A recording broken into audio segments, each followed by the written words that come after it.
Alright, let me try to unpack this situation because honestly it's wild. Picture this. Milwaukee is actively recruiting Chicago teachers right as Chicago's Board of Education is about to vote on a $10 billion budget. That's like showing up to someone's yard sale and trying to haggle over their furniture while they're still deciding whether to sell it. So, what's going on here? Let's break it down. First off, Milwaukee's offering 350 teaching jobs to CPS educators who might get laid off if the budget doesn't pass. And get this, they don't even require teachers to live in the city or state. That's a huge flex in recruitment, right? But here's the kicker, the hiring event barely drew a crowd. One attendee was a retired sub, not even someone directly affected by the layoffs. So, is Milwaukee overestimating the desperation of CPS teachers? Or is this a symbolic move to highlight Chicago's instability? Personally, I think it's a mix of both. Milwaukee's playing chess while Chicago's stuck in checkers. Now, let's talk about the budget drama. Chicago's school board says they'll have to cut teachers unless they get extra TIF funding from the city. But the union-backed members want the budget to assume state funding instead, which CPS calls unrealistic. This feels like a game of fiscal chicken. If no budget passes, they can't pay teachers in August. But the unions prove it.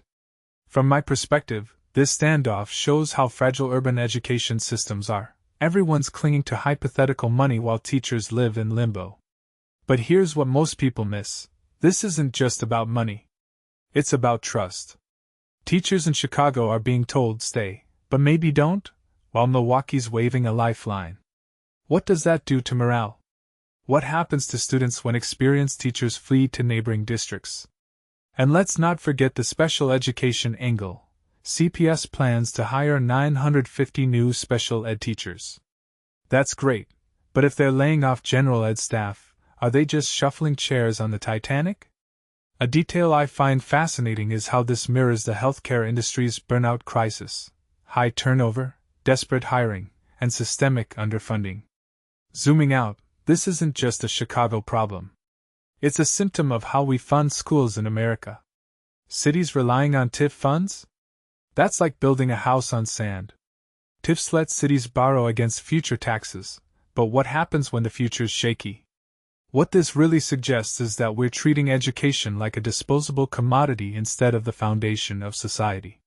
And the lawsuit over tax distributions? That's just another layer of dysfunction, like watching a reality show where everyone's fighting over scraps. So, where does this leave us? If the budget fails, Chicago classrooms could be understaffed. If it passes, maybe things stabilize, until next year.